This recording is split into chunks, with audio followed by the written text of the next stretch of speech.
말씀 앞으로 오신 여러분을 환영합니다.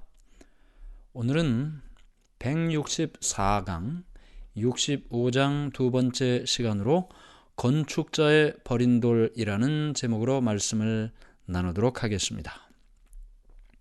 건축자의 버린 돌.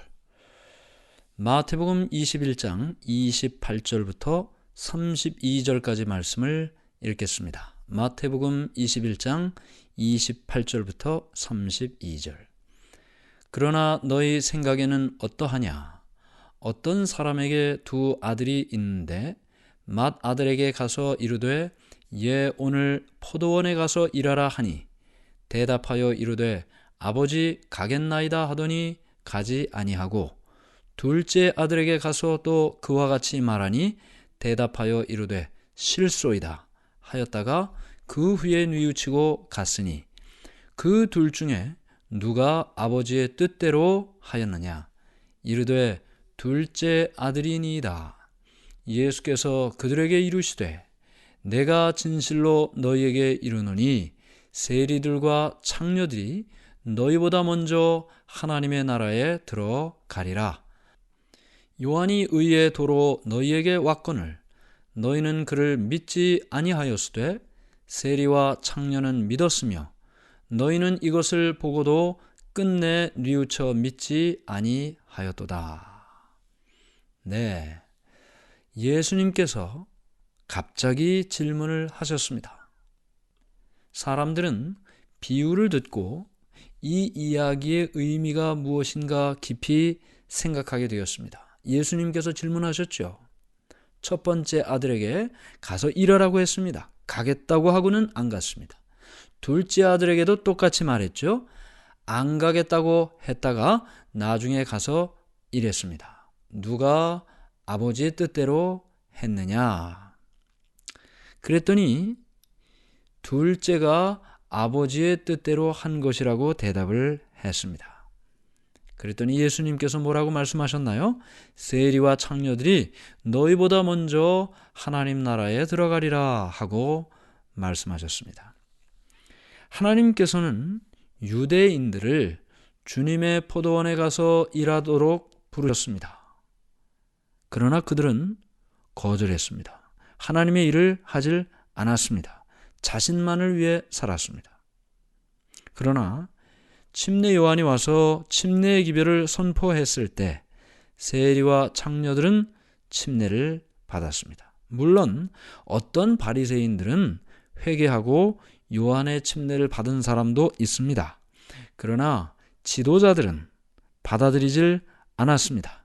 그들은 기별을 거절했습니다. 첫째 아들처럼 제사장들과 관리들은 순종한다고 말만 하고 불순종했던 것입니다. 세리들, 어떤 사람이었나요? 바리새인들의 비난과 저주를 받는 사람이었습니다. 그러나 그들의 신앙과 행동은 바리새인보다 먼저 하늘에 들어가고 있다고 예수님께서 말씀하셨던 것입니다. 그럼에도 불구하고 제사장들과 관리들은 양심의 가책을 주는 이 진리를 받아들일 마음이 없었습니다. 첫째 아들은 누구예요? 유대 지도자들이고 둘째 아들은 누굽니까? 세리와 창녀다. 첫째 아들은 간다고 하고는 안 갔어요. 유대 지도자들이 그랬습니다. 순종한다고 하고는 그러지 않았습니다. 둘째 아들은 누구라고요? 안 간다고 했다가 나중에 가고 일했다. 그들은 세리와 창녀들이다. 그들은 처음에는 부르심을 받질 못했습니다. 손가락질 받는 사람이었습니다. 그러나 그들이 나중에 하나님의 말씀을 받아들이고 회개하고 순종하는 삶을 살았습니다. 누가 아버지의 뜻을 행한 사람인가? 둘째 아들이라 그랬죠. 예수님께서 또 다른 비유를 또 말씀하십니다. 왜 자꾸 말씀하실까요? 그들에게 말씀하시면서 그들이 스스로의 삶을 돌아보고 깨닫고 회개하기를 원하시는 것입니다. 마태복음 21장 33절부터 40절까지 말씀입니다. 다른 한 비유를 들으라. 한 집 주인이 포도원을 만들어 산 울타리로 두르고 거기에 즙자는 틀을 만들고 망대를 짓고 농부들에게 세로 주고 타국에 갔더니 열매 거둘 때가 가까움에 그 열매를 받으려고 자기 종들을 농부들에게 보내니 농부들이 종들을 잡아 하나는 심히 때리고 하나는 죽이고 하나는 돌로 쳤거늘 다시 다른 종들을 처음보다 많이 보내니 그들에게도 그렇게 하였는지라. 후에 자기 아들을 보내며 이르되 그들이 내 아들은 존대하리라 하였더니 농부들이 그 아들을 보고 서로 말하되 이는 상속자니 자 죽이고 그의 유산을 차지하자 하고 이에 잡아 포도원 밖에 내쫓아 죽였느니라. 그러면 포도원 주인이 올 때에 그 농부들을 어떻게 하겠느냐. 자, 이 말씀을 모든 백성들에게 말씀하고 있었습니다. 마지막으로 예수님이 뭐라고 질문하셨죠? 포도원 주인이 올 때 그 농부들을 어떻게 하겠느냐. 그런데 모든 사람이 들었는데 제사장과 관리들이 대답을 했습니다. 21장 41절. 그들이 말하되 그 악한 자들을 진멸하고 포도원은 제때에 열매를 바칠 만한 다른 농부들에게 새로 줄지니이다. 이 대답한 사람들은요, 이 비유가 지금 무슨 뜻인지 어디에 적용되는지 그 뜻을 아직 알지 못하고 있었습니다. 자신이 말한 것이 자신의 죄를 지적한다는 것을 나중에 알게 되었습니다. 뭐라고 말했어요? 악한 자들을 진멸하고 포도원은 제때의 열매를 바칠 만한 다른 농부들에게 새로 줄지니이다. 집 주인은 하나님입니다. 하나님. 지금 하나님이 농부들에게 포도원을 맡겼어요. 포도원은 누굽니까? 유대 민족을 말하고 있습니다. 하나님께서 이 유대 민족을 맡기셨어요. 망대는 무엇입니까? 망대는 성전을 상징합니다. 산울로 둘렀다. 그들을 보호하는 거룩한 율법입니다. 포도원의 주인은 포도원을 잘 발전시켜서 그리고 그것을 수확을 거두기를 원했습니다. 그런데 포도원이 잘 되도록 모든 것을 다 주인이 준비를 해줬는데 농부들은 어떻게 했습니까? 그걸 농사를 잘 짓고는 열매에 합당한 몫을 주인에게 바쳐야 되겠죠.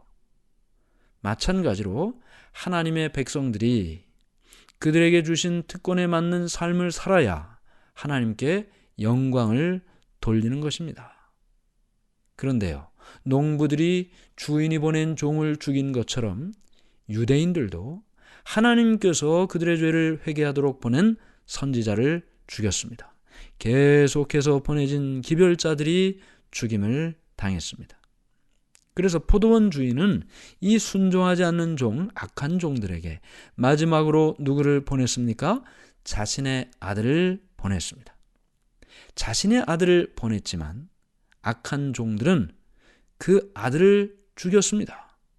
상속자니 이 상속자를 죽이면 이 포도원이 우리의 것이 되겠다. 그렇게 생각을 했던 것이죠. 그 상속자를 악한 종들이 죽인 것처럼 이제 하나님의 아들이신 예수님을 이 유대의 지도자들이 죽이려고 계획하고 있었습니다.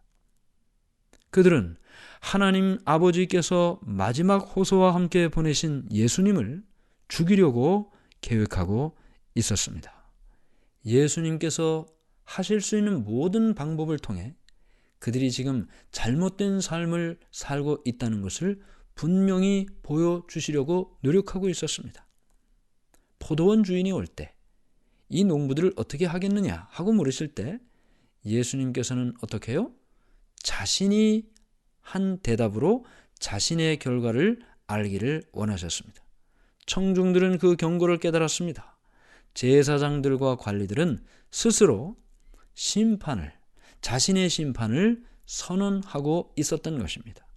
그러면서도요, 여전히 이는 상속자니 자 죽이고 라는 말을 지금 실천하려고 하는 것입니다. 예수님께서는 동정의 눈으로 그들을 바라보시면서 마태복음 21장 42절부터 이렇게 말씀하셨습니다.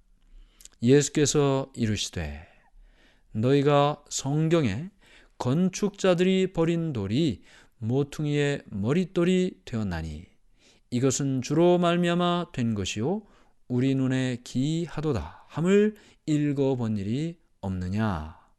그러므로 내가 너희에게 이르노니 하나님의 나라를 너희는 빼앗기고 그 나라의 열매 맺는 백성이 받으리라. 이 돌 위에 떨어지는 자는 깨지겠고 이 돌이 사람 위에 떨어지면 그를 가루로 만들어 흩으리라 하시니. 이 말씀은 유대인들이 예전부터 잘 알고 있던 말씀이었습니다. 유대의 건축자들인 제사장들과 관리들은 지금 이 주춧돌인 모퉁이 돌을 거절하고 있었습니다.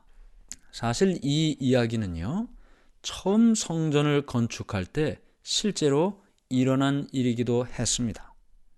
솔로몬 성전이 건축될 때 벽과 기초를 위해 사용된 거대한 돌들은 채석장에서 완전히 준비돼서 건축 장소로 옮겨졌습니다. 깎일 것은 깎고 치수도 다 맞추고 다 만들어져서 현장으로 이동됐습니다. 그래서 현장에서는 어떤 연장들이 쓰여지질 않고 제 위치에 갖다 맞추기만 하면 됐던 것입니다.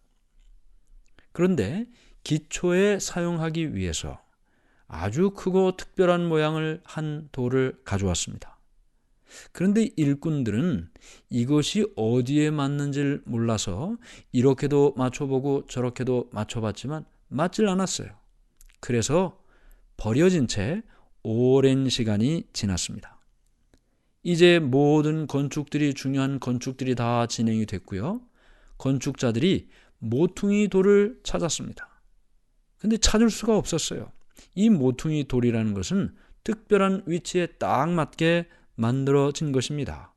여기다 딱 놓고 그 위에 무거운 돌들을 올려놓기 때문에 그 돌은 큰 무게에 견딜 수 있는 강도와 모양을 갖춘 돌이어야만 했습니다. 오랫동안 찾아다녔습니다. 잘못하면 그 돌을 찾지 못한다면 건물 전체가 위험할 수도 있는 것이죠. 햇빛과 서리와 큰 폭풍에 견딜 수 있는 돌을 찾아야만 했습니다. 여러 돌들을 시험했지만 거대한 무게의 압력에 모두 쪼개지고 맙니다. 그런데 오랫동안 버려진 돌이 사람들의 주목을 받게 되었습니다. 그 돌은 오랫동안 햇빛과 폭풍에 버려져 있었지만 작은 금도 가지 않았습니다. 건축자들이 이 돌을 검사했고 모든 시험을 견디었습니다. 마침내 그 빈자리에 가져가니 꼭 들어맞는 것을 발견하게 되었습니다. 이사야는 이 돌이 그리스도를 상징하는 것이라고 말했습니다. 이사야 28장 16절. 그러므로 주 여호와께서 이같이 이르시되 보라 내가 한 돌을 시온에 두어 기초를 삼았노니 곧 시험한 돌이요 귀하고 견고한 기초돌이라. 그것을 믿는 이는 다급하게 되지 아니하리로다. 여기 견고한 기초돌이다.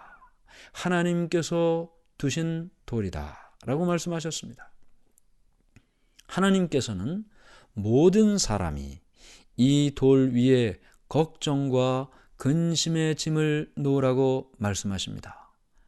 아무리 많은 걱정도 아무리 무거운 근심도 이 돌은 견딜 수 있는 것입니다. 바로 이 돌은 예수님을 이야기하고 있는 것이고 예수님은 우리의 반석이 되시고 우리는 그 위에 집을 짓게 되는 것입니다. 예수님께서는 결코 우리를 실망시키지 않으실 것입니다. 왜냐하면 예수님은 모든 시험을 견디셨기 때문입니다. 아담과 그 후손들의 죄의 무게를 견디셨습니다. 예수님은 회개하는 모든 죄인들이 맡기는 그 죄의 짐을 지셨습니다. 예수님 안에서 죄 지은 사람이 구원을 얻게 되는 것입니다. 예수님을 의지하는 모든 사람은 완벽한 안전을 얻게 되는 것입니다. 이 돌 위에 유대인들과 이방인들 모두가 다 같이 집을 지을 수 있습니다. 그것은 우리가 안전하게 지을 수 있는 유일한 기초고 모든 사람에게 충분할 만큼 넓고 온 세상 사람의 무게와 짐을 질 만큼 강한 것입니다. 버림받은 돌처럼 예수님은 이 땅에서 무시와 능욕을 참으셨습니다.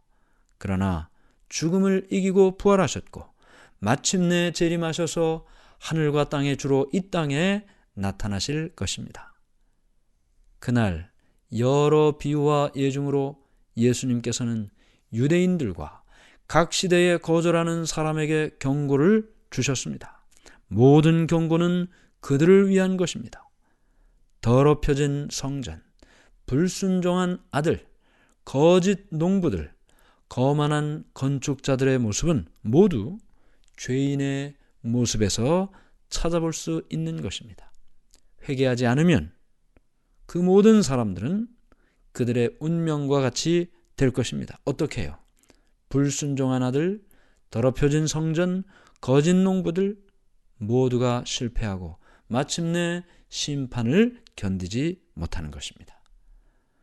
하늘에 계신 하나님 아버지, 예수님께서 거절하고 또 거절하는 그들에게 경고하고 책망하고 호소하고 끝까지 포기하지 않으시려는 예수님의 말씀을 오늘 우리가 보게 하시니 감사합니다.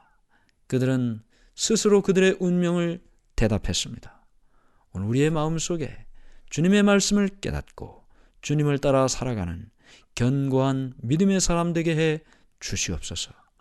주님의 그 견고한 모퉁이돌 위에 우리의 걱정도, 우리의 근심도, 우리의 두려움도, 우리의 미래도 내려놓게 해 주시옵소서.